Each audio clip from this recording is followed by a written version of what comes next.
American artist Marshall Mathers once said, "If you had one shot or one opportunity to seize everything you ever wanted, one moment, would you capture it or just let it slip?" Questions we, the class of 2012, are asked every day. Questions that since the age of 3, Houston Academy has helped 17 of us answer. Through the progression of time and the addition of 30 more classmates, we have proven ourselves as a class of imaginative, hardworking students with assured bright futures. Since our time as Houston Academy students bittersweetly comes to an end tonight, I would like to take this time to reminisce about the memories, both good and bad, that have brought this HA family this far. Preschool offered times at HA where we learned some of the most important life lessons thus far: walking in a straight line, spelling our name, and knowing the relationship between the colors of the rainbow, the letters of the alphabet, and the Pilgrims and Indians. Daycare, for many of us, was a day-to-day struggle to fill that bottomless marble jar to go on that action-packed field trip to Solomon Park. First grade was our introduction to the rest of our lives at HA. Here, we had homework, scream for the invincible Raider football team at pep rallies, and strive to achieve our one true goal: accelerated reading. Second and third grade brought one of the biggest steps of lower school, the transition from being little brothers and sisters to being big brothers and sisters. Fourth grade was our first overnight field trip to Huntsville, and our first experience singing in the chorus. Fifth grade was highlighted by the musical and theatrical genius that is Mrs. Snell. The April Fool's Day fight between Jonathan and Harris, and the infamous unanswered question, "Do raccoons lay eggs?" We will never know. In sixth grade, the class of 2012 had a slight speed bump in their road to success. With countless sentences written, venting sessions, and notes home to parents, we sixth graders had quite the negative baggage attached to us as we made the transition to upper school. We silenced our critics, however, with our wit, cunning, and our newfound maturity. We were soon known for our exemplary behavior on trips after the Washington trip. Some of us were fortunate enough to have 2 working legs that week. I, after a freak basketball accident, however, was not one of the lucky ones. 7th and 8th grade also brought the beginning of countless awkward standoffs at dances. There is no doubt that after the series of 8th grade dance parties, the techno song Sandstorm and the party boy dance move will never be the same. In athletics, the 7th, 8th, and 9th grade brought, in my opinion, the best years of JV sports this school has ever seen. Football season was everyone's favorite. From the band playing in the pep rallies, to the fans and cheerleaders rooting on the players, to the showings of Radio and Remember the Titans in Coach Anderson's class every game day, we cherished Fridays in the fall for everything they were worth.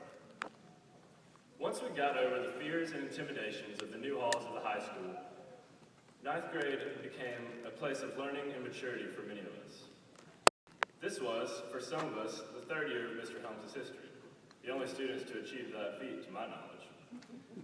These 3 years will always be remembered because of Mr. Helms' enthusiasm and connection with his students. Our English classes were split. My half, the Teed half, was introduced to Lewis Carroll's Jabberwocky, movie nights to watch Troy at Claire's, and The Rich Man in Fiddler on the Roof. With permits and deep voices, 9th grade served as a good start to the rest of our high school career.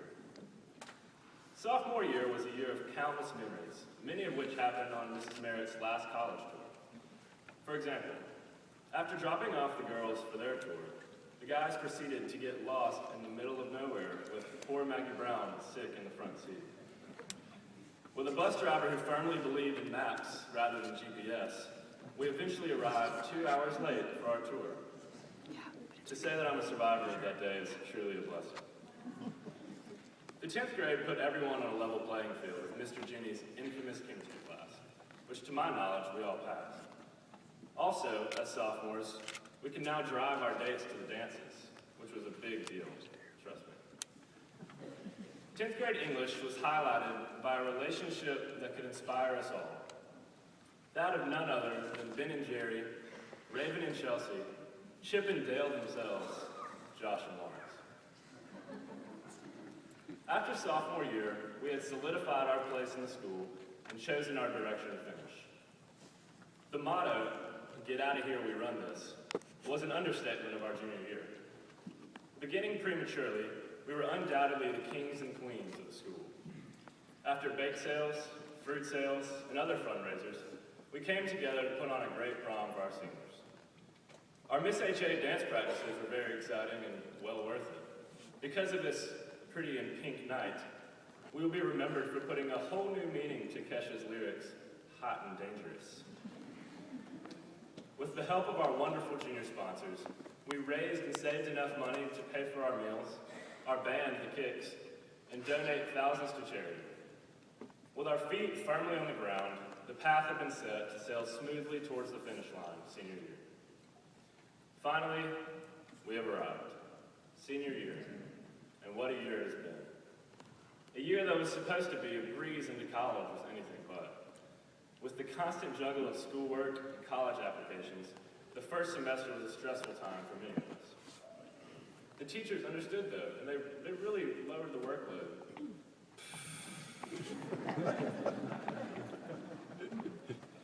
A well-deserved free period permitted long lunch, sleep in, and for my free period, motocross, bromades, and the challenge to see how many events we could fit into one 50-minute slot. All of our hard work has definitely paid off. As a class, we have 7 All-State winners, at least 5 athletes playing collegiately, at least 3 Super 12 athletes, 2 National Merit finalists, 1 Tiger Paw, 1 Houston County's Distinguished Young Woman, 1 Youth of the Year, 1 Naval Cadet, 3,365 hours of community service, $5,031,144 in scholarships, and the list goes on and on. We set our goals, and many of us surpassed them. As composer Anthony Brandt once put it, other things may change us, but we start and end with family. This Houston Academy family of 2012 has been through wins and losses, successes and failures. Forever we will be remembered, however, for our perseverance and our teamwork to make it this far. Together, we made it.